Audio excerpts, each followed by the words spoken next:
Bonjour à tous. Ah, ça fait longtemps.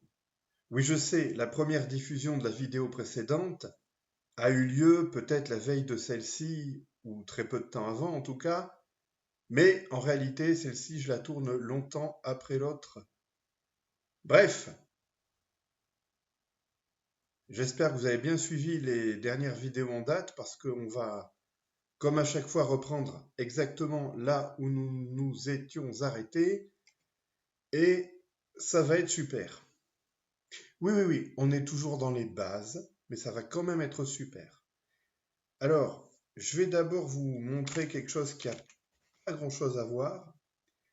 Donc, avec la commande CD qui permet de changer de répertoire, je vais aller un cran plus haut dans mon arborescence, puis redescendre dans un répertoire qui s'appelle les religions noires.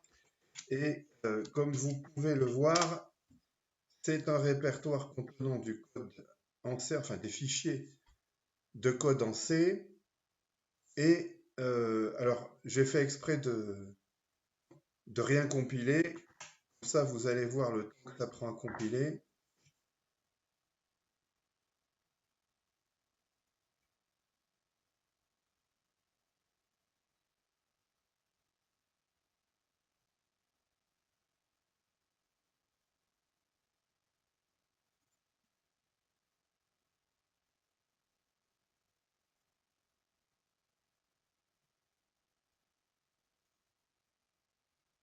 C'est court ou c'est long, ça, d'après vous? Eh bien, c'est franchement plus long que ce qu'on a fait jusque-là, mais c'est beaucoup plus court qu'un gros projet. C'est un petit projet. Alors, normalement, il y a deux exécutables générés. Ah non, trois. Non, oui, alors, celui-ci, là, normalement, il n'y a rien à faire là. C'est juste le Advent 2 d'une précédente compilation que j'avais renommé comme ça. Bon, donc il y a deux exécutables, et celui qui nous intéresse, il s'appelle advent2.exe. Alors, j'en profite pour vous montrer une nouvelle commande, strip suivi du nom d'un exécutable. Alors attendez, on va faire ceci pour voir quelle est la taille en octets de l'exécutable pour le moment. Donc c'est 1 064 000 octets. Puis je vais appliquer la commande strip sur cet exécutable. Et là, si je re-regarde la taille, ben, il est beaucoup plus petit, 718 000 et quelques. La commande strip va virer dans l'exécutable des tas de choses qui servent à rien en fait. Par exemple, la commande strip va supprimer de l'exécutable ce qu'on appelle le code mort. Le code mort, c'est les fonctions qui existent dans votre programme compilé parce qu'elles existent au départ dans vos fichiers de code source, mais qui servent à rien dans l'exécutable parce qu'en pratique, elles sont jamais appelées. Bon, voilà, donc il n'est pas nécessaire de stripper le advent2.exe pour pouvoir l'exécuter, mais je profite de cette occasion pour vous parler de la commande strip. J'arriverai pas à le lire. Strip.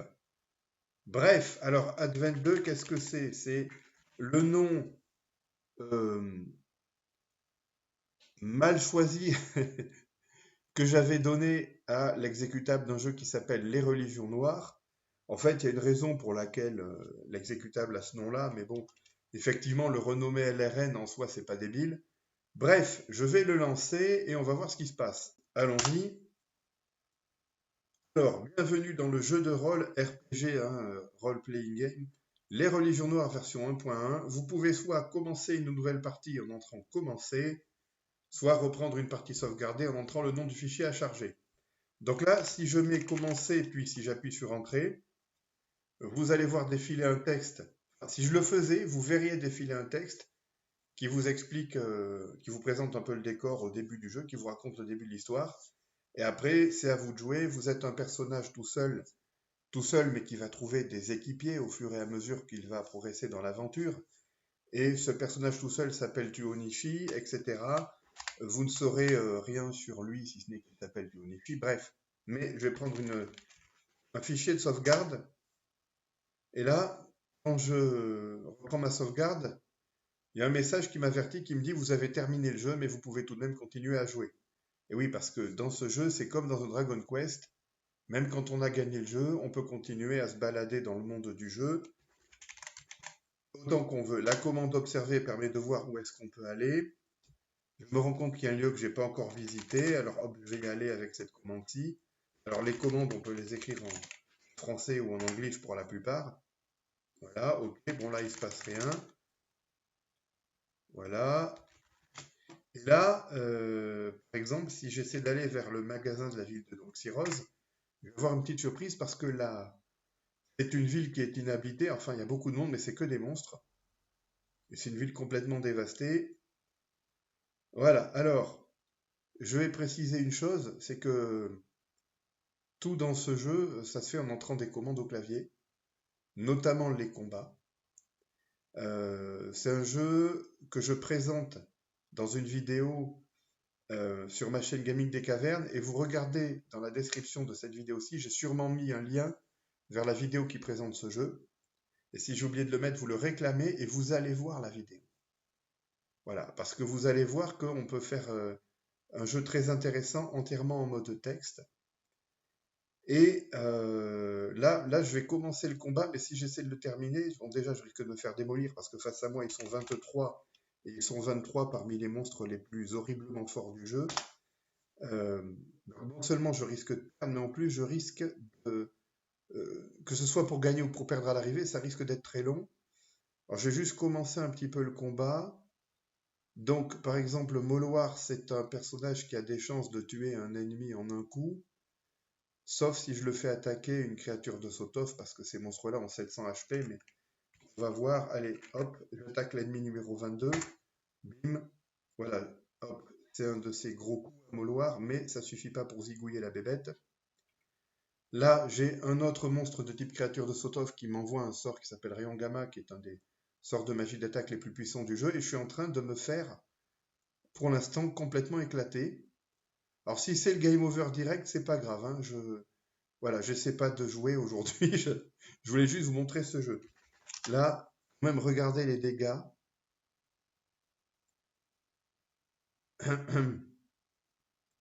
Bon, alors, on va se servir d'une potion assez rare dans le jeu, mais qui permet de relever les morts tout en donnant à peu près 100 HP à tout le monde de plus. Donc les morts se relèvent et se retrouvent avec à peu près 100 HP, et les vivants gagnent 100 HP, quel que soit le nombre de HP qu'ils ont au moment où au moment où on utilise la potion. Voilà, et puis je me refais péter aussitôt.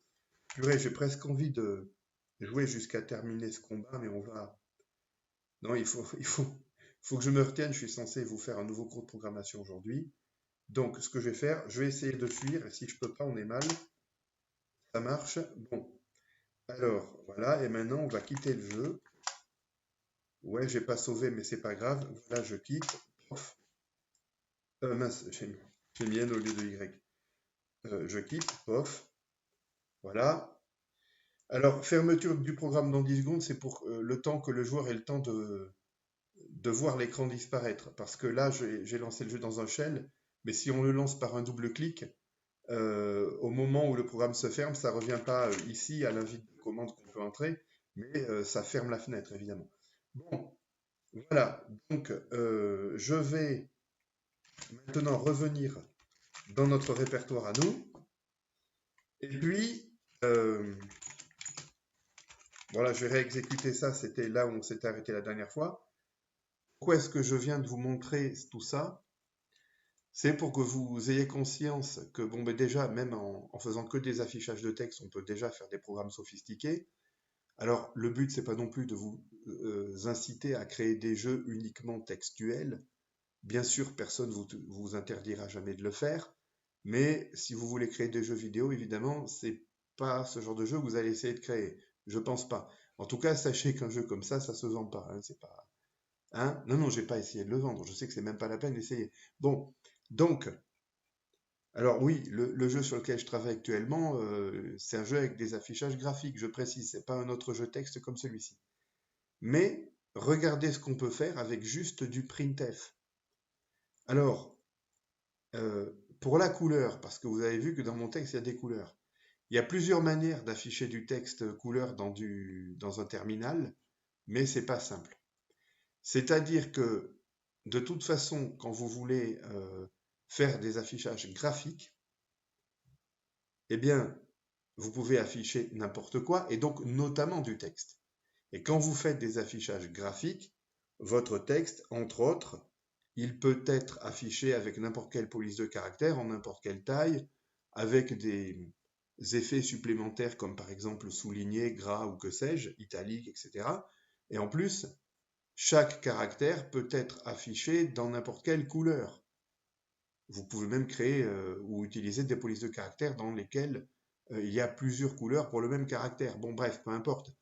Là, pour afficher du texte avec des couleurs dans juste le terminal qui exécute votre programme, c'est un peu compliqué parce qu'il y a plusieurs manières de faire et les méthodes les plus simples, elles ne marchent pas partout.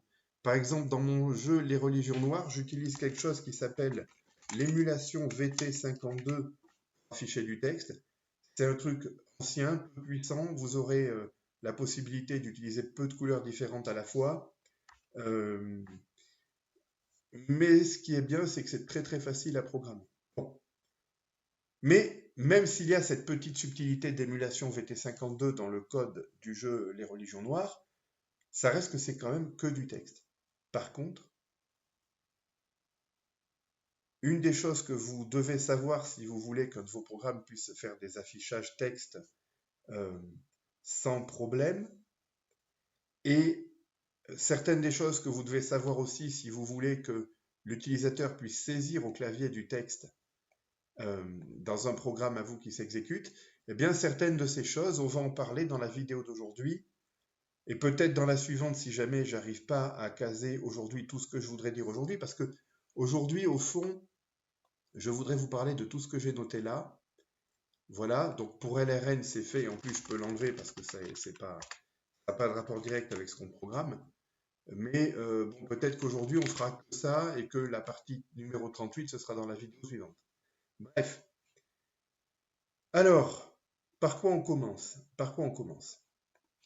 Eh bien, je vais commencer par vous parler d'une fonction qui ne s'appelle pas printf, que vous connaissez déjà, mais fprintf. Alors, je vais virer pour le moment tout ce que j'avais dans le mail, sauf le memory kit. Et si vous n'avez aucune idée de ce à quoi sert cette fonction, c'est vraiment que vous avez oublié d'écouter certaines des vidéos précédentes. Et comment vous dire ça? Imaginons par exemple que cette vidéo-ci soit la première vidéo de cette chaîne que vous écoutiez. Eh bien, déjà, bienvenue à vous sur cette chaîne de malades. Mais surtout, allez écouter toutes les vidéos qui précèdent celle-ci depuis la première. Oui, oui, vous croyez sûrement déjà savoir ce que les vidéos précédentes racontent, mais non, non, vous n'avez pas idée. Non, non, non, vous n'avez pas idée. Donc, je disais, on connaît la fonction printf depuis longtemps, mais comme vous allez pouvoir vous en rendre compte, vous ne connaissez pas encore tout sur cette fonction. Mais, enfin, peut-être que si, je ne sais pas, mais si vous êtes vraiment un programmeur débutant, vous connaissez peut-être printf sans vraiment bien connaître printf. Vous allez voir en partie pourquoi aujourd'hui. Donc, voilà, printf pour afficher Hello World, ok. Bon, alors maintenant, on va appeler une fonction qui s'appelle fprintf, qui prend un autre paramètre ici, là, on va en reparler.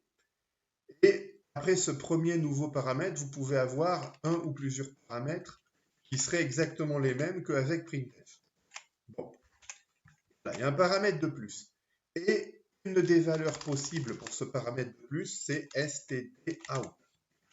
Bon, alors, on va d'abord exécuter ça, puis ensuite on va commencer à exécuter. Bim. Donc, vous pouvez voir que j'ai fait deux fois la même chose, afficher Hello World, ok, pas de problème. Alors, c'est pas étonnant parce que faire ceci, ça revient exactement à faire cela. Que fait la fonction fprintf?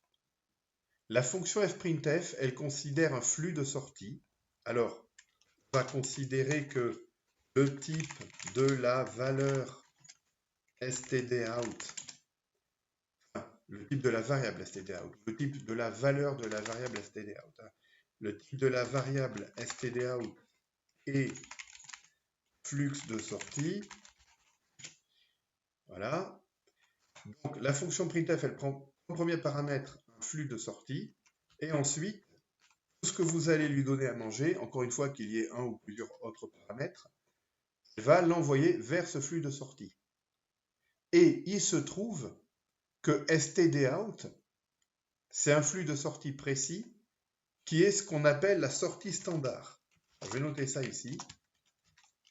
stdout égale la sortie standard. D'ailleurs, stdout, c'est l'abréviation de ça, hein, qui veut dire littéralement sortie standard. Alors, qu'est-ce que c'est la sortie standard? Eh bien, c'est une bonne question. Parce que depuis le premier cours, depuis la toute première vidéo dont le titre était Hello World, je vous rappelle, eh bien, j'ai toujours exécuté mes programmes, compilé et exécuté mes programmes dans cette fenêtre-là, dont je vous ai dit, cette fenêtre, c'est ce qu'on appelle un shell ou un terminal. Et je vous avais dit, bon, ces deux mots-là, shell, terminal, vous pouvez considérer que ce sont deux synonymes. Bon, alors, en réalité, shell et terminal, ça ne veut pas dire la même chose. Et il va falloir remonter, peut-être pas au tout début de l'informatique, mais en tout cas, tout de même à une période antédiluvienne pour comprendre ce vocabulaire. À l'époque où j'ai fait mes études d'informatique, c'était vers la fin des années 90, dans le bâtiment où les étudiants suivaient les cours TD, TP, etc., il y avait une ou deux salles avec des PC, et c'est des salles dont nous nous servions peu. En réalité, on accédait aux salles de PC que pour faire certaines choses précises, parce que sur les PC de l'école d'informatique dans laquelle j'étais, il y avait certains logiciels dont on avait besoin pour faire une partie du travail qu'on nous demandait de faire. Et en gros, les étudiants, en dehors des moments où ils avaient spécifiquement besoin de ces logiciels-là, ils allaient très peu dans la salle des PC. En revanche, il y avait d'autres salles dans lesquelles il y avait ce qu'on appelle des terminaux X. Un terminal X, c'était une machine qui avait un écran et un clavier, et qui en gros était reliée à un gros ordinateur central. Et à l'époque, il y avait deux gros ordinateurs centraux dans le département informatique de l'école où j'étais. Il y en avait deux pour des centaines d'utilisateurs, hein. Et c'était suffisant, parce que c'était des machines qui avaient une puissance de fou, quoi. Une sacrée puissance de calcul. Et donc, ces terminaux X, encore une fois, à peu de choses près, c'était un écran et un clavier. Ça veut dire que les programmes s'exécutaient, les programmes de tout le monde en même temps s'exécutaient donc sur un des deux gros ordinateurs centraux, et chacun était sur son terminal à voir sur son écran ce qui se passait et à entrer des ordres avec son clavier et sa souris, Bon. Alors, la différence entre un terminal tout court et un terminal X, c'est que sur les terminaux X, vous pouviez faire des affichages graphiques et notamment, il y avait moyen de faire des interfaces graphiques qui étaient assez chiadées pour l'époque. En tout cas, c'était plus satisfaisant que le vieux Windows 3.1 qui tournait sur les PC qu'on avait. Alors, il faut savoir que le matériel dont je vous parle là, à savoir des vieux PC sous Windows 3.1 et puis des terminaux X reliés à des gros ordinateurs, à la fin des années 90, c'était déjà du matériel vieillot, pour pas dire obsolète. Et pourtant, ça tournait très bien, et je me souviens que pendant les 2 années d'études où j'étais dans cette école-là, il y a rarement eu des problèmes de gros ralentissement ou de mémoire des serveurs saturés ou je sais pas quoi. Serveur, c'est pas le bon terme, bon, peu importe. Voilà, bref. Donc, un terminal, c'était une machine physique qui consistait essentiellement en un écran et un clavier. Alors, il y avait pas, évidemment, il y avait un minimum de circuits électroniques dedans. J'y connais rien, j'imagine qu'il y avait un microprocesseur d'une façon ou d'une autre, mais qui faisait pas grand-chose, puisque le rôle d'un terminal X à proprement parler, c'était très limité, c'était essentiellement les entrées et les sorties, quoi. Et sur ces terminaux X, il y avait moyen, comme ça, d'ouvrir une fenêtre comme celle-ci, où on pouvait entrer des commandes, et ces commandes s'exécutaient donc sur les gros ordinateurs centraux. Et quand un étudiant ou quand un enseignant disait « ouvre un terminal », ça ne veut pas dire « prends une de ces machines qu'on appelle terminal et démonte de là », hein, non, ça voulait dire « tu es sur une machine de type terminal X et tu vas ouvrir une fenêtre de ce genre-là parce que tu en as besoin pour taper des commandes ». Mais une fenêtre qui permet d'entrer des commandes, ça s'appelle un shell. Techniquement, ça s'appelle pas un terminal, mais on a assimilé les deux. Voilà, ouvre un terminal, ça voulait dire ouvre une fenêtre de shell. Bon. Et une commande dans une fenêtre shell à l'époque, c'était soit une des commandes dont on a déjà parlé, au moins un petit peu comme cd ou make, mais ça pouvait être l'exécution d'un script qui pouvait être écrit par exemple en bash, bon, etc., etc. Je ne vais pas m'éparpiller plus que ça. Donc, si vous voulez, quand je vous montre cette fenêtre, je peux vous dire c'est un shell, je peux vous dire c'est un terminal, je peux aussi dire c'est une console. Alors attention, une console de jeu. Une console de jeu, c'est une machine dédiée aux jeux vidéo dont les affichages, Dieu merci, ne se limitent pas à du texte. Bon, mais dans le vocabulaire d'un programmeur, ce qu'on appelle la console, c'est un endroit où les programmes qu'on écrit peuvent facilement afficher du texte. Typiquement, ce qu'on affiche avec printf, ça s'affiche sur la console. Voilà, donc la console, quand j'ai ouvert une fenêtre de terminal, la console, c'est la fenêtre de terminal. Mais si vous vous servez, vous, d'un environnement de développement intégré où il n'y a pas de fenêtre de terminal à proprement parler, ça n'empêche pas que quand vous exécutez votre programme, si votre programme fait des printf, s'affiche dans une petite fenêtre qui peut-être ne sert qu'à ça et que vous pouvez appeler la console. D'ailleurs, peut-être que elle s'appelle console dans l'éditeur que vous utilisez. Cette fenêtre s'appelle la console, même si elle ne permet pas d'exécuter comme un shell des commandes en tout genre. D'accord? Donc, terminal, shell, console, ça peut être trois termes synonymes ou pas exactement. Vous voyez l'idée? Et alors maintenant, il y a quelque chose qu'on appelle la sortie standard. Et la sortie standard, c'est par défaut la console. Autrement dit, quand je fais fprintf vers stdout ou quand je fais printf, c'est pareil. Dans les deux cas, ça affiche la console.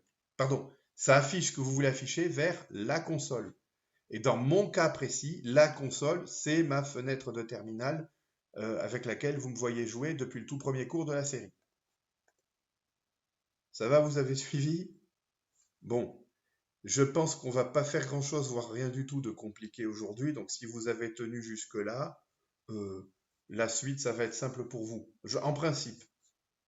À moins qu'à un moment, je parte dans quelque chose que j'avais pas prévu, qui soit un peu plus technique. Mais bon, on va voir, ce sera peut-être le cas.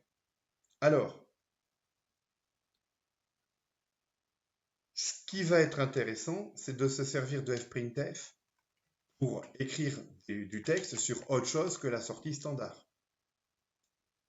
Alors, en réalité, un flux de sortie, ça peut aussi être un fichier. Un fichier au sens où on l'entend habituellement, à savoir quelque chose qui est stocké sur disque. Donc, un flux de sortie égale, ça peut être la console, ça peut être un fichier, ça peut être je ne sais pas quoi d'autre. Sachez que en langage C, le type déclaré du premier paramètre de la fonction fprintf, c'est file étoile, pointeur de fichier. Alors file écrit tout en majuscule comme ça, j'y peux rien. C'est défini dans les bibliothèques standards du langage C, ce type de données. Et il se trouve que quand vous voulez écrire sur de vrais fichiers sur disque, lire ou écrire des données dans de vrais fichiers sur disque, vous allez vous servir de ce type de données-là. Mais la sortie standard, même quand il s'agit de la console et non d'un fichier sur disque, est aussi de type file étoile. Donc, je pourrais très bien aujourd'hui ouvrir un fichier en écriture et donner ce fichier en premier paramètre fprintf. Dans ce cas, ce premier hello world s'afficherait sur la console et vous le verriez à l'exécution du programme de la même façon que là. Mais ce deuxième hello world, il serait écrit dans le fichier. Mais je n'ai pas prévu du tout aujourd'hui de commencer à vous expliquer comment on lit et comment on écrit dans des fichiers. C'est quelque chose qui est un petit peu rébarbatif en C. Mais quand vous savez faire ça, c'est là que vous pouvez vraiment commencer à vous amuser. Mais réellement. Mais grave. Tenez bon, les amis, hein. Je sais à quel point c'est austère ce qu'on a fait jusqu'à aujourd'hui. Si vous avez tenu jusqu'à aujourd'hui, vous n'allez pas laisser tomber maintenant, hein. C'est pas un ordre, c'est pas une certitude non plus, mais c'est un conseil, on va dire. Voilà. Bon, donc, même si on va pas s'amuser à écrire dans un fichier aujourd'hui, on va quand même écrire sur autre chose que stdout. Voilà, il y a quelque chose qui s'appelle stdr et qui se traduit par la sortie standard erreur. Alors, on l'appelle sortie standard erreur parce qu'en général, c'est vers elle, c'est vers stdr qu'on affiche les messages d'erreur ou les avertissements quand on veut en afficher. Mais regardez ce qui va se passer si j'exécute ce programme tel quel. Il n'y a aucune différence par rapport à l'exécution précédente. Pourquoi? Parce qu'il se trouve que, par défaut, stdout, c'est la console, comme on l'a dit tout à l'heure, et stdr, c'est aussi la console.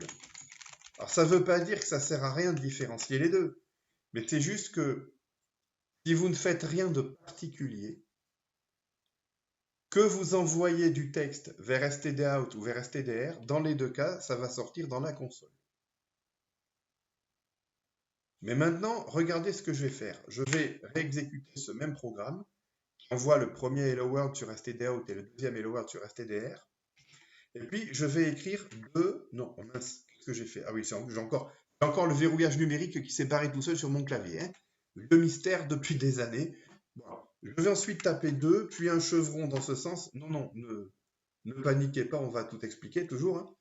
Et puis, je vais mettre un nom de fichier .txt, par exemple toto.txt.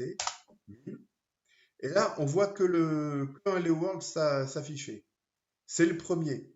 Alors écoutez, il y a un moyen simple de vérifier que c'est le premier. Que là, je vais mettre hello world 1. Et là, je vais mettre hello world 2. Voilou. Alors, je vais refaire exactement la même exécution. Bim. Donc, on voit juste le hello world 1. Voilà. Alors, ça veut dire que stdout, c'est toujours la console. Mais apparemment, stdr, c'est plus la console. Et attendez, au lieu de faire un printf là, je vais faire un fprintf aussi, mais vers stdout. Ça va vous permettre de vérifier que ça se comporte bien comme printf tout court, hein. Voilà, vous voyez, il n'y a pas de surprise. Bon. Donc là, ce qui est envoyé vers stdout s'affiche dans la console, et ce qui est envoyé vers stdr, soit ne s'affiche plus, c'est perdu, on ne sait pas pourquoi, on ne sait pas comment, soit c'est redirigé ailleurs. Eh bien, si vous ouvrez maintenant un fichier qui s'appelle toto.txt et qui est apparu par magie depuis tout à l'heure, eh bien, vous pouvez voir que ce flux de caractères a été envoyé dans le fichier toto.txt. Alors, attendez, parce que encore un truc là qui nécessite un peu plus d'explication qu'on pourrait croire au départ. Rappelez-vous, tout à l'heure, je vous ai dit, je ne vais pas aujourd'hui vous expliquer comment on écrit ou lit des données dans un fichier en langage C. Or là, vous pourrez me dire, littéralement, on a bien écrit des données dans un fichier. Oui, mais il y a une subtile différence. Il est vrai de dire qu'on a envoyé des données dans un fichier, ou écrit des données dans un fichier, mais il est faux de dire que notre code en C a manipulé un fichier, un file étoile, qui correspond à un fichier sur disque, pour y écrire des données dedans. Dans notre code, on n'a rien fait, on n'a rien mis comme appel de fonction qu'il aurait fallu mettre pour que notre code aille ouvrir un fichier toton.txt en écriture et puis écrire Hello World 2 dedans. On n'a pas fait ça. Et je le redis, c'est pas aujourd'hui qu'on apprendra à faire ça. Non. Ce qui s'est passé, c'est un autre mécanisme. Quand on écrit 2 vers toto.txt, ça veut dire que le fichier que le système connaît sous le numéro 2 est redirigé vers le fichier toto.txt. Ouh là là, ouf, qu'est-ce que ça veut dire? Eh bien, quand à un instant donné, un certain nombre de fichiers sont ouverts en lecture ou en écriture, chacun de ces fichiers sur lequel le système est en train de travailler a un numéro qu'on appelle, je crois bien, le handle du fichier. Et il se trouve qu'il y a 3 numéros 0, 1 et 2 qui sont attribués de la façon suivante. 0, c'est stdin, on n'en a pas encore parlé. 1, c'est stdout, on en a un peu parlé. Et 2, vous vous en doutez, c'est stdr. Autrement dit, ces 3 handles-là, les numéros 0, 1 et 2, ne sont pas associés à de vrais fichiers sur disque, ils sont associés à ces 3 trucs-là. Et donc, quand je dis prends le fichier 2 et tu le rediriges vers le toto.txt, eh bien, ce qui se passe, c'est que le système exécute mon programme, mais quand c'est la fonction fprintf qui s'exécute, eh bien, si elle envoie effectivement son flux de données vers stdr, ça va de fait atterrir dans toto.txt. Mais ça le fait par un mécanisme qui est totalement transparent pour moi, programmeur. À aucun moment, je n'ai écrit explicitement dans mon programme en C du code qui manipule un fichier sur disque. Voilà, ce mécanisme de redirection, le système me permet de faire ça précisément sans avoir besoin d'écrire du code qui va vraiment lire ou écrire dans un vrai fichier sur disque. Alors, c'est pratique dans plein de situations. C'est pour ça que ça fait partie de ce qu'on enseigne toujours aux étudiants en première année. Mais ça n'a rien à voir avec le fait d'aller manipuler des fichiers soi-même. Surtout que quand vous manipulez des fichiers vous-même, parfois ce sont des fichiers qui contiennent que du texte lisible comme là. Parfois, ça n'a rien à voir, ça peut être des formats de données arbitraires et aussi complexes qu'on veut. Bon. Alors, si je voulais rediriger au contraire la sortie standard plutôt que la sortie standard erreur vers toto.txt, il passerait ceci, ici. Et là, si je recharge toto.txt, voilà ce qui se passe. Vous vous en doutiez. Bon. Alors maintenant, on va parler un petit peu de l'entrée standard. L'entrée standard, c'est l'endroit où votre programme va lire des caractères quand vous attendez une saisie de caractères. Alors dit comme ça paraît bizarre, mais il se trouve que par défaut, stdin, qui est donc l'entrée standard, eh bien, par défaut, stdin, c'est le clavier.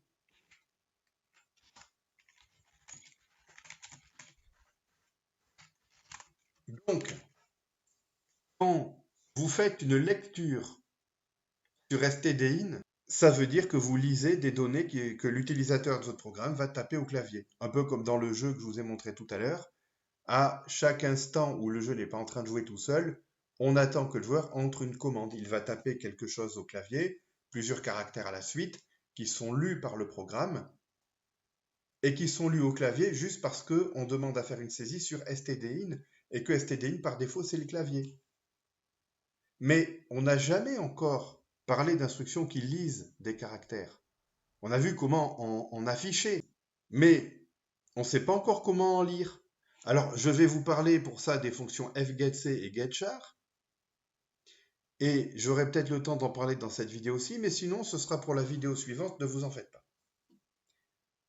En attendant, sachez que l'entrée standard peut elle aussi être redirigée. Par exemple, supposons que j'ai un programme hypothétique bidule.exe. Si j'exécute bidule.exe, qu'est-ce qu'il fait ce programme? Il vous demande d'entrer quelques mots au clavier, et puis au moment où vous avez fini, vous appuyez sur Entrée. Et puis je sais pas, par exemple, après il prend toute la chaîne de caractères que vous avez saisie, il l'affiche à l'envers, par exemple. Eh bien, si je fais ça, donc 0, rappelez-vous, c'est l'entrée standard, stdin. Si je fais ça, alors notez bien le sens du chevron, eh bien, ça va exécuter bidule.exe, mais les octets que bidule.exe va lire, peut-être avec des fonctions comme fgetC ou getChar, et peut-être autrement, eh bien, ces octets-là, au lieu d'être lus au clavier, ils seront lus dans le fichier titi.txt, qui sera un vrai fichier sur disque. Alors, il y aura un problème, un message d'erreur, je ne sais pas quoi, si le fichier titi.txt n'existe pas. Il faut bien comprendre une chose, c'est que si vous exécutez votre programme bidule.exe, que c'est un programme que vous avez écrit comme si on devait uniquement l'utiliser pour saisir du texte au clavier, eh bien, si vous exécutez bidule.exe de cette façon-là, au lieu d'attendre que vous tapiez réellement quelque chose au clavier, il va aller lire le contenu du fichier titi.txt comme si c'était ça que vous aviez tapé au clavier.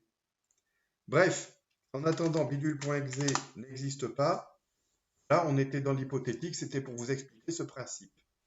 Voilà, donc là, on a parlé de stdin, stdout, stdr, on a parlé des redirections, on a précisé quel est le type des variables stdout et stdr, c'est file étoile. Je pense que stdin est un file étoile aussi, je serais très surpris que ce soit autre chose.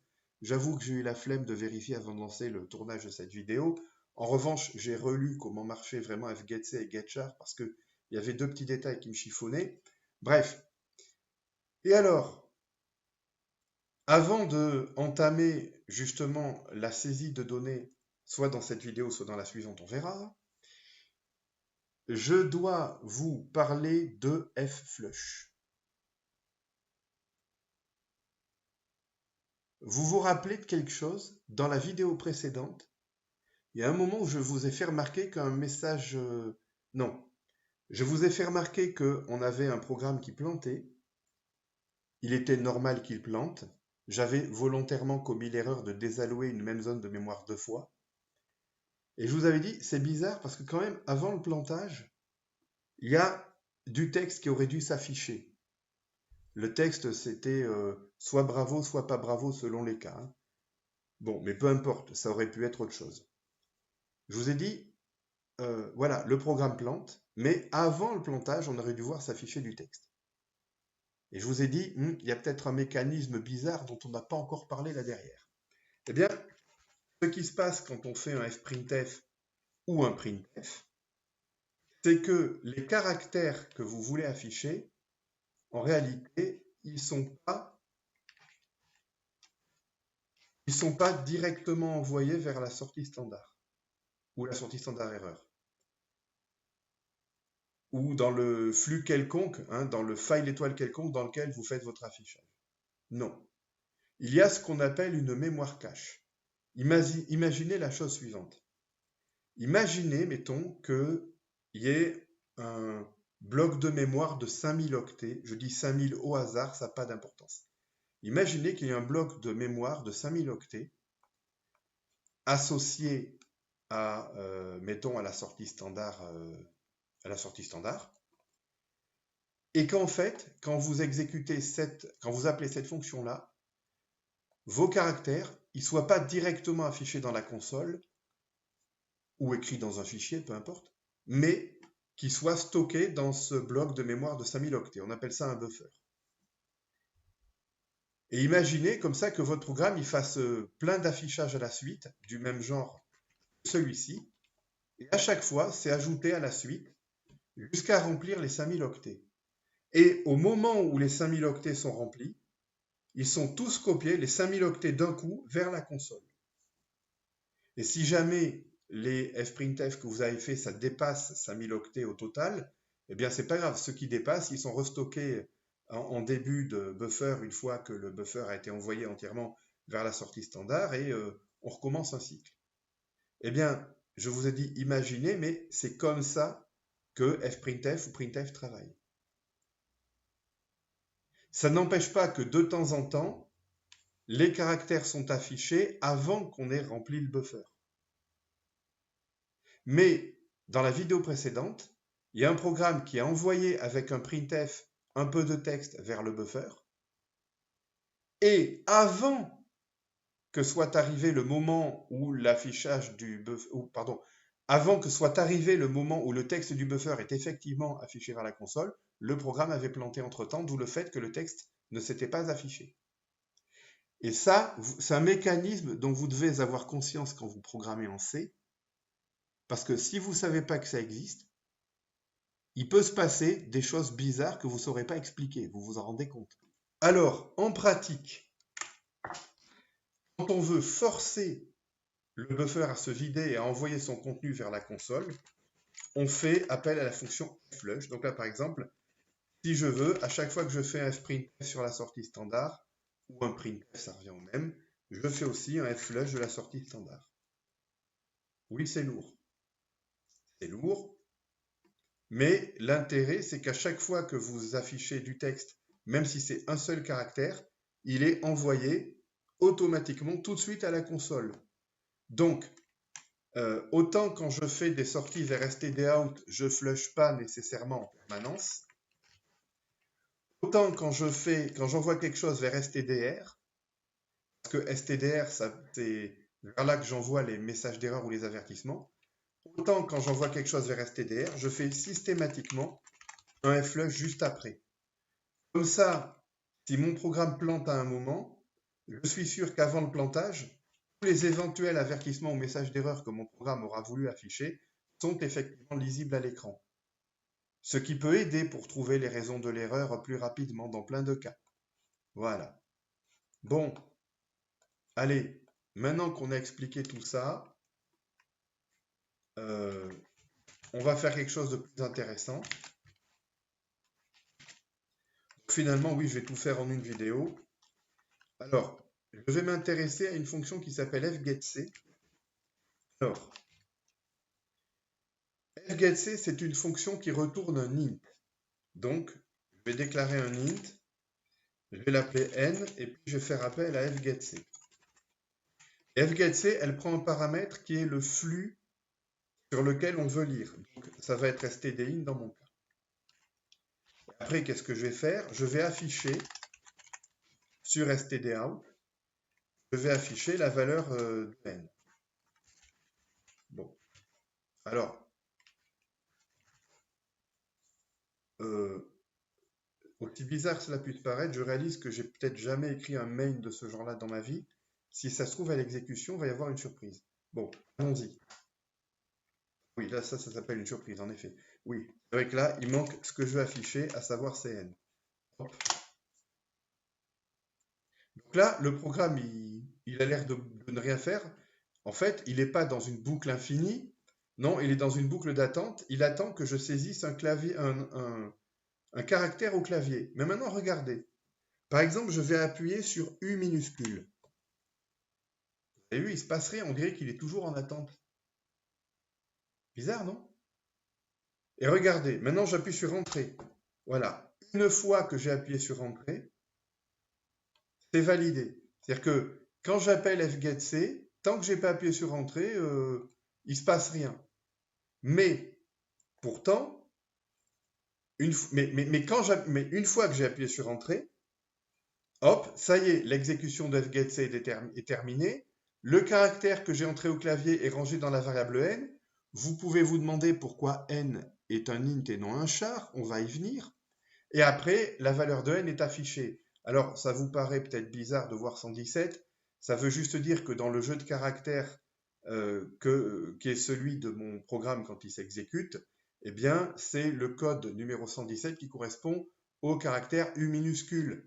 Bon, la preuve, c'est que c'est bien beau d'afficher n comme un int, mais on va l'afficher comme un char, et là, on va avoir la bonne valeur dedans. Donc, je vais réexécuter mon programme. Voilà, je vais faire comme tout à l'heure, U minuscule. Tant que je ne fais pas entrer, il ne se passe rien. Je fais entrer. Voilà, et effectivement, n, en fait, ça, c'est U. OK. Bon. Alors, un char, il va avoir des valeurs entre 0 et 255. À moins que ce soit entre moins 128 et 127, là tout de suite j'ai un trou de mémoire. Est-ce que en C, le char est signé ou non signé par défaut? Je rappelle qu'en C++, c'est ni l'un ni l'autre. En C++, le signed char, le unsigned char et le char tout court sont trois types de données différents. Bref. En tout cas, on va supposer que c'est 0,255, c'est pas gênant pour ce que je veux vous expliquer là. Donc, toutes les valeurs possibles pour le int n seraient entre 0 et 255. Sauf que, rappelez-vous qu'on peut se servir de cette fonction pour lire des octets dans un vrai fichier sur disque. Et un vrai fichier sur disque, il y a un moment où il se termine, il y a un moment où on arrive en fin de fichier. Si vous faites fgetC quand vous êtes en fin de fichier, eh bien, fgetC retourne dans votre variable une valeur spéciale qui n'est pas dans l'intervalle 0,255, qui n'est pas dans l'intervalle acceptable pour un char. C'est pour ça que la valeur retournée est un int, c'est parce que ça peut sortir de l'intervalle. Et il y a une constante qui est of, lettre minuscule, qui veut dire end of file. Donc, quand vous faites, mettons, une boucle qui fait des fgetC successifs pour lire des octets dans un flux, eh bien, si la valeur de type int qui est retournée par fgetC est égale à eof, alors ça s'écrit vraiment comme ça, il n'y a pas de piège, eh bien, à ce moment-là, vous savez que vous êtes arrivé à la fin du flux de données et qu'il n'y a plus rien à lire. Bon, et alors maintenant, vous pouvez aussi écrire getChar sans paramètre. Ça revient au même, ça revient à faire getC avec stdin en paramètre. Du moins, d'après la doc que j'ai relue juste avant d'avoir entamé le tournage de cette vidéo, on va vérifier qu'en pratique, on n'a pas de résultat surprenant là. Alors, OK, apparemment tout va bien. Alors, regardez ce qui se passe si avant d'appuyer sur Entrée, je mets plusieurs caractères. Je vais remettre U, après, je sais pas, je vais mettre un E majuscule, puis je peux en mettre d'autres, et puis après, je fais Entrée. Bon, eh bien, ça ne devrait pas vous surprendre, parce que, rappelez-vous, j'ai bien expliqué tout à l'heure que ces fonctions-là, getC, fgetC et getchar, servaient à lire un octet de données. Donc, vous pouvez mettre plus d'un octet de données avant d'appuyer sur Entrée. Le fait est que dans ce cas, il va prendre que le premier qui est un U. Problème, les octets suivants, ils seront dans la mémoire cache de stdin, enfin du flux de données dans lequel vous lisez les octets. Ça veut dire qu'au fgetC ou au getchar suivant, vous allez récupérer un E majuscule qui a été tapé en avance. Ouais, c'est... Ah oui, oui, c'est... Oui, c'est comme ça. C'est comme ça. Et quand on travaille avec juste la console pour lire et écrire du texte, c'est facile à programmer parce que, bon, bah, en gros, avec quelques fonctions qu'on a déjà vues, on peut faire tout ça. Mais ça a tout un tas d'inconvénients, dont celui dont je viens de vous parler là.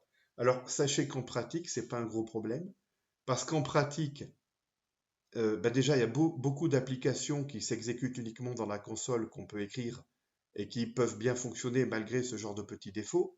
C'est aux programmeurs parfois d'être créatifs pour éviter les problèmes qu'il peut y avoir avec tout ça, hein.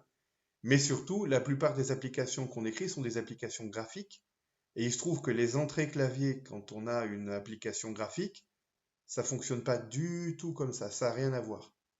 C'est plus compliqué à apprendre, c'est pour ça qu'on ne commence pas par ça dans un monde normal. En attendant, nous en sommes encore à ne pas faire d'affichage graphique, donc on va avancer. Ce qui m'intéresse maintenant, c'est d'aller écrire le code d'une fonction dont j'avais évoqué dans la vidéo précédente, celle-ci. Tac. Alors, une fonction qui saisit du texte au clavier jusqu'à ce qu'on tape sur Entrée et qui stocke ce qu'on saisit au clavier dans le strbuffer buff. Alors déjà, on va appeler strbuffer 0 pour effacer le contenu de buff avant de commencer la saisie. Et ensuite, on y va. Alors, par exemple, on peut faire la chose suivante. Donc, voici un caractère qu'on va initialiser à une valeur bidon. Non. On va initialiser à getChar. Voilà. Et tant que ch est différent de end of file,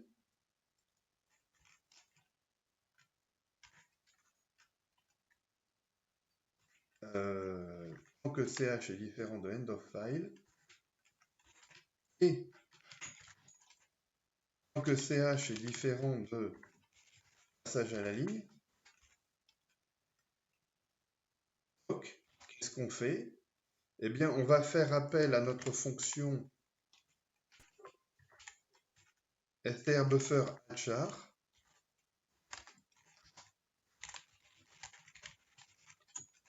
pour envoyer vers le string buffer buff la valeur de ch castée en char. Peut-être que si on caste pas en char, le compilateur va quand même pas râler, mais bon, la base, elle n'est pas déclarée de type int, la variable, hein, donc voilà. Et ensuite, qu'est-ce qu'on fait? On lit un caractère suivant. Alors, c'est marrant, mais quelque chose me dit que ça ne va pas être aussi simple que ça. Mais on va déjà tester ça. Donc, retour dans le main. Donc là, qu'est-ce que je vais faire? Je vais écrire... je vais déclarer une variable de type strbuffer.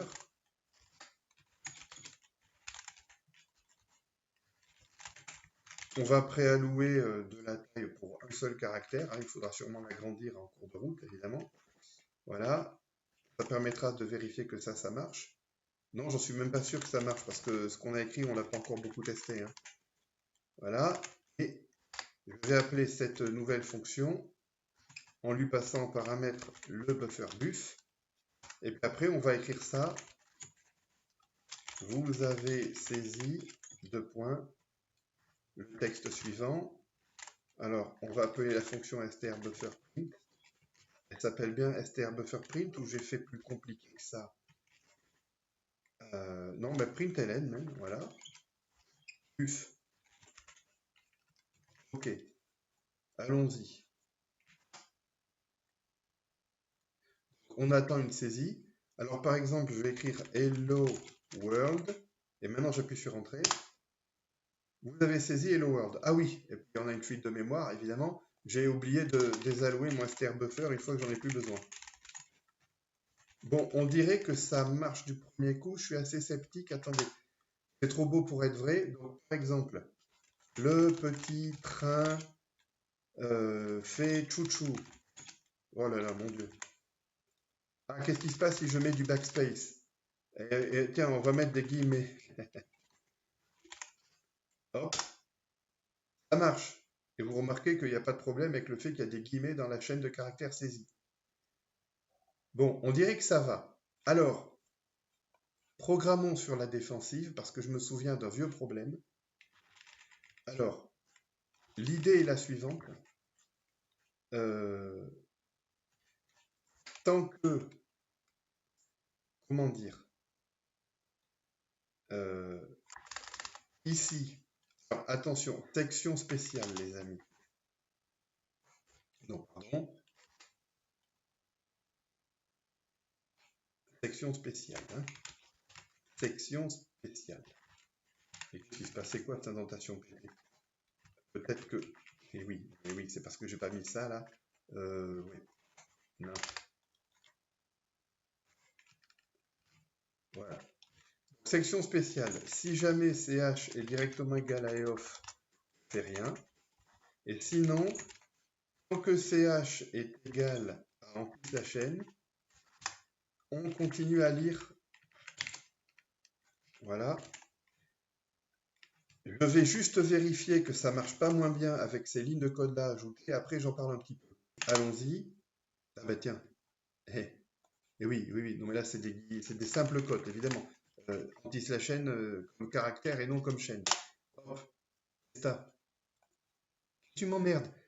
Non, tu m'as bouffé ma parenthèse ordi de merde. Et je ne sais pas pourquoi et je ne veux pas le savoir. Voilà, donc on attend du texte. Alors, tiens, je vais taper une commande qui existe dans mon RPG textuel dont j'ai montré des images tout à l'heure. Par exemple, le personnage à qui c'est le tour de jouer peut dire tiens, je vais donner une potion bleue à mon coéquipier Boulef. Entrée. Voilà, bon, ok, ça va. Alors, il se passe que si les prochains caractères qui arrivent sont directement des anti-slash-n, j'en fais abstraction. Voilà. Parce que ce n'est pas des données qui m'intéressent. Bon. Et alors, le truc, c'est que... comment dire je ne sais plus pourquoi j'avais ajouté ça. Parce que avant de commencer cette série de vidéos, j'avais dans mes modules à moi qui existent depuis des années et des années, une fonction qui fait déjà ce que fait celle-ci. Et dans je ne sais plus quel cas d'utilisation, si on ne prenait pas cette précaution, il pouvait se passer des choses vraiment bizarres à l'écran. Mais j'ai un trou de mémoire. Je ne sais plus pourquoi je faisais ça. Donc, libre à vous de vous passer de ce while-là. Et si un jour vous constatez qu'il se passe un truc bizarre chez vous, ben vous l'ajoutez et vous voyez si ça règle le problème. Ouais, désolé, je ne peux pas dire mieux.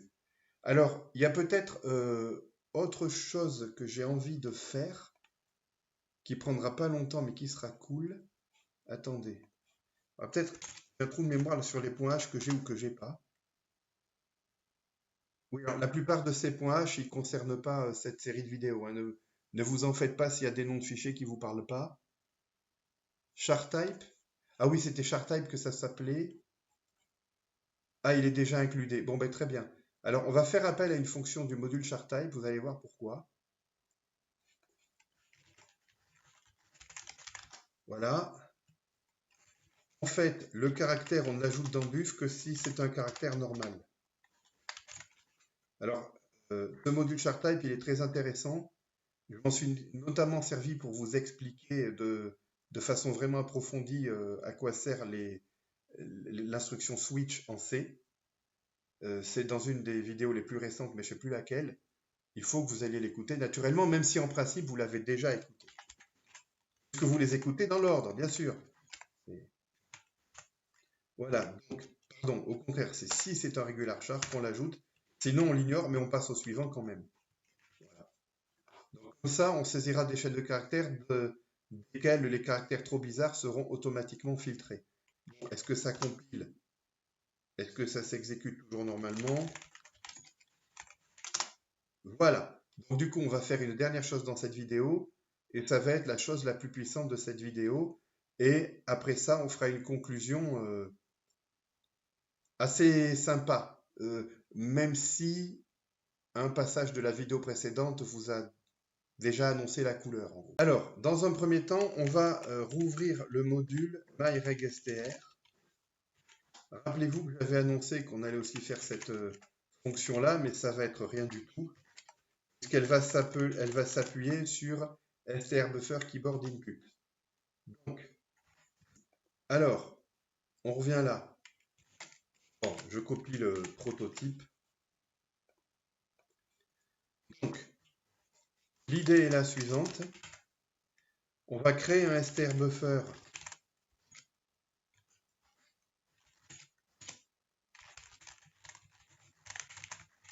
voilà, avec une taille allouée au départ, peut-être pas ridiculement petite de 1 octet comme j'ai fait tout à l'heure, j'ai fait ça pourrir, on va prévoir 100 ou aller 128 parce que c'est une puissance de 2. De toute façon, peu importe, c'est redimensionné. On risque pas faire de buffer overflow.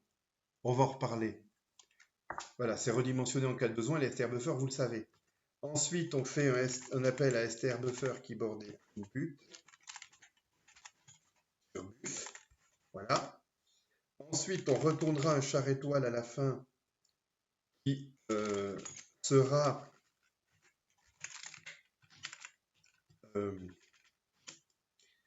le résultat de la conversion du str buffer avec le nul char ajouté.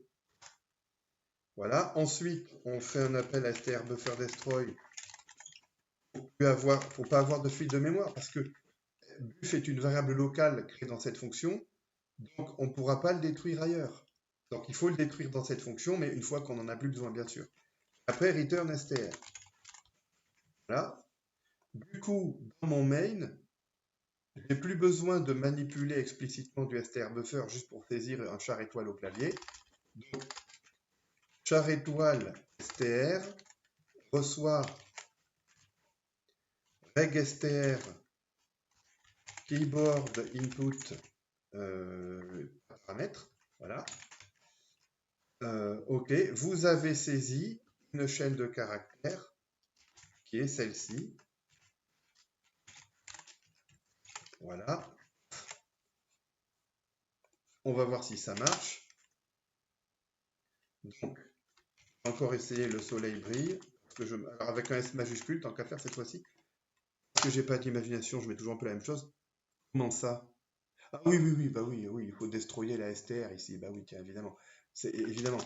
Donc, memory free, str, size of de char, fois oh putain, strlen de str plus 1. Ouais.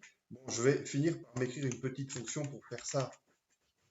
Taper une expression aussi vilaine à chaque fois qu'on veut faire free sur une C-string tout à fait ordinaire, ça fait un peu caguer, mais excusez-moi. Bon, oui, je surveille plus mon langage là, c'est parce que je m'éclate. Allez, voilà, ok, ça a l'air d'aller. Cette fois sans fuite de mémoire, je préfère. Bon, voilà. Non, mais ça c'est un détail, parce que maintenant, ce qui m'intéresse, c'est toujours dans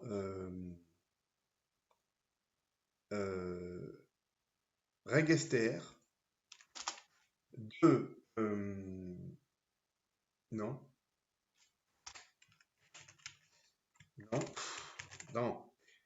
excusez-moi, dans string buffer,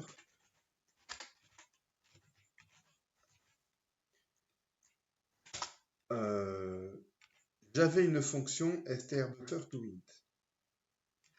Donc l'idée est la suivante, c'est de créer une fonction pour saisir un int.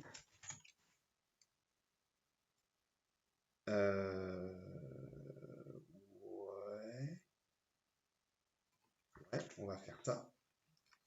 C'est tout, il n'y a pas de paramètres. Voilà, et que va faire cette fonction?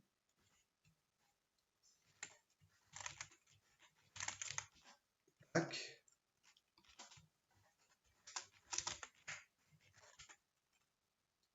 Que va faire cette fonction? Que va faire cette fonction?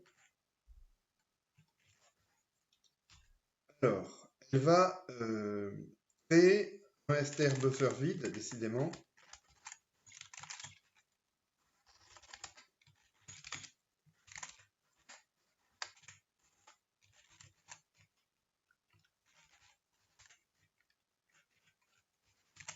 Allez, 128. 128, c'est vachement long pour un int. 20, ce sera très bien, mais si on entre non plus grand, ben voilà. Après, ça peut dépasser la taille d'un int, c'est pas de ce genre de... Voilà, on fera pas de vérification pour gérer ça, il faudrait dans l'absolu, je vous laisse réfléchir à quelles seraient les bonnes méthodes pour s'y prendre, c'est pas ce que je vais faire aujourd'hui. Donc voilà, on a un str buffer, on appelle cette fonction-ci pour saisir quelque chose dedans, et après, on va récupérer l'entier que ça représente, mais sous réserve que ça représente vraiment un entier. Et pour cela, on va appeler une fonction qu'on a déjà écrite dans la vidéo précédente, même qu'elle était super intéressante à écrire, rappelez-vous. Donc, dans le buffer buf, je veux savoir si le truc il se trouvait bien un nombre entier et le cas échéant, quelle est sa valeur. Voilà. Et là, c'est pas compliqué. Si jamais, tant que c'est pas un int, qu'est-ce qu'on va faire? Eh bien, on va afficher un message d'erreur. Alors, on va afficher un message d'erreur, j'ai dit? Ouais. Donc, tac, tac. Alors, attendez. C'est pas un message d'erreur destiné aux programmeurs, euh, genre qu'on mettrait en section if def debug, etc. Auquel cas, je l'enverrai effectivement vers la sortie standard erreur. Mais là, non, finalement, on va envoyer vers la sortie standard tout court. Voilà, c'est un message d'erreur pour l'utilisateur.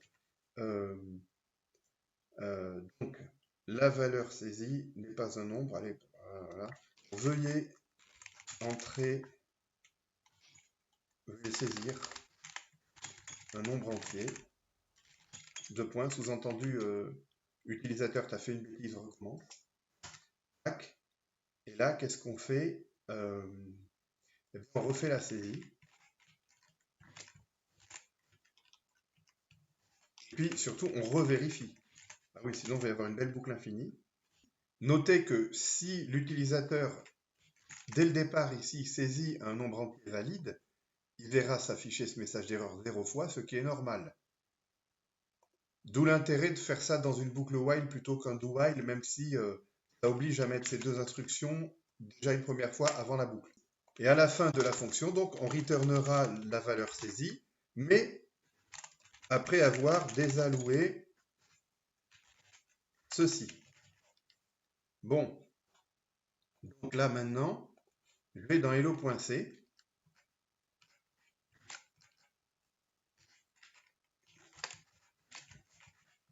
Je vais écrire la chose suivante.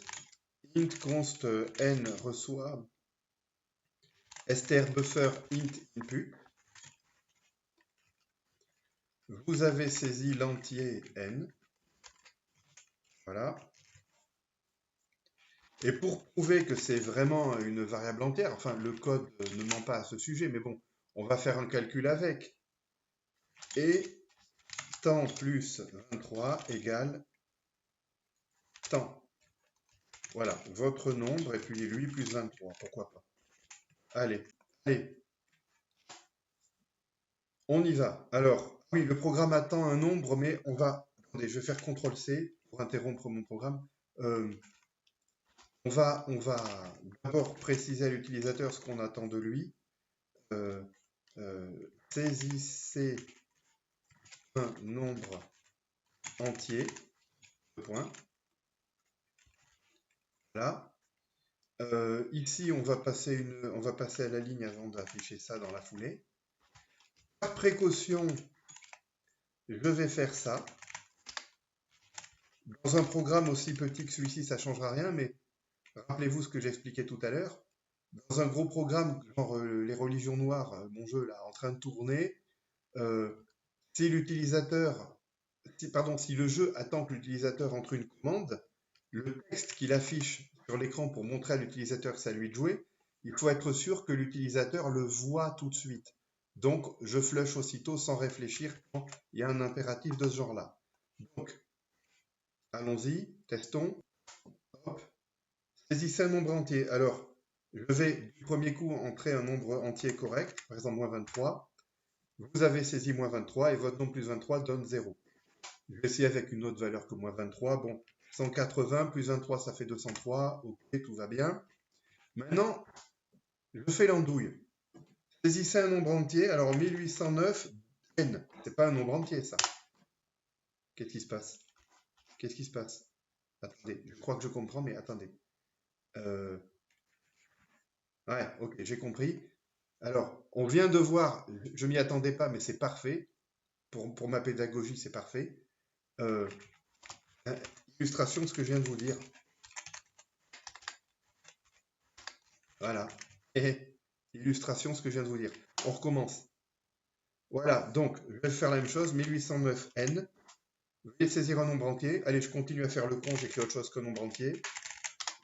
Donc là, normalement, l'utilisateur, il peut faire l'andouille autant qu'il veut. Il va se lasser avant l'ordinateur. Hein. Voilà, donc il y a un moment où je vais entrer un nombre entier valide, par exemple 10 000.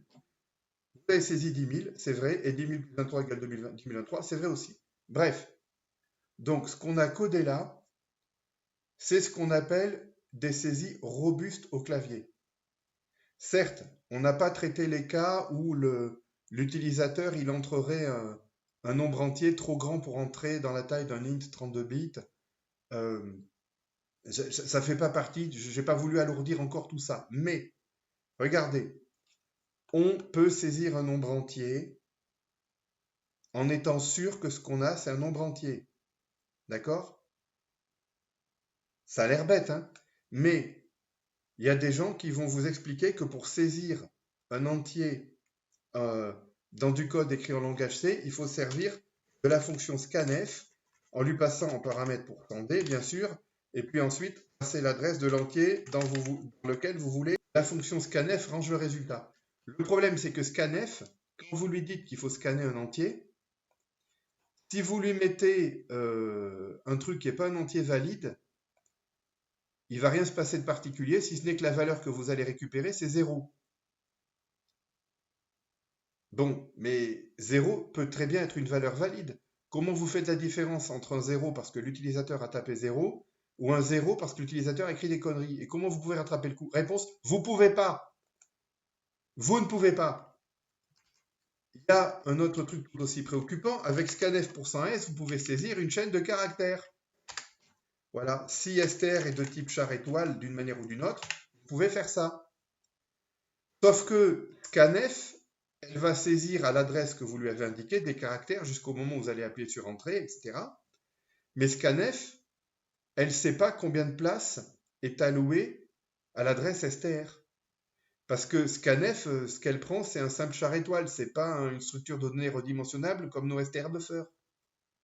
Alors certes, il y a des trucs pour lui préciser. Par exemple, si vous écrivez ça, je crois bien, vous dites à scanf, tu écris dans la chaîne qui commence à l'adresse str, et elle est de taille 256. Donc, si jamais il y a plus de 256 caractères qui sont saisis, dans ce cas, scanf, elle prend que les 256 premiers. Oui, mais vous vous retrouvez avec un résultat tronqué. Bon, et en plus, ce genre de truc, ça pouvait poser des problèmes de sécurité. Alors, je crois que ça pose des problèmes de sécurité que si on spécifie pas la taille max. Nous, on a un buffer redimensionnable, ce qui fait qu'on est tranquille. Même dans le cas extrême où la taille du buffer nécessaire à force de réallocation serait supérieure à la RAM qu'on peut allouer, puisque vu le code qu'on a écrit, vu notamment comment fonctionne notre fonction memory alloc, au pire, ça entraînerait une boucle infinie qui friserait complètement le programme. Au pire. Scanf, c'est une plaie. Je ne dis pas qu'il n'existe aucune situation au monde dans laquelle il est pertinent de s'en servir. Je ne dis pas ça.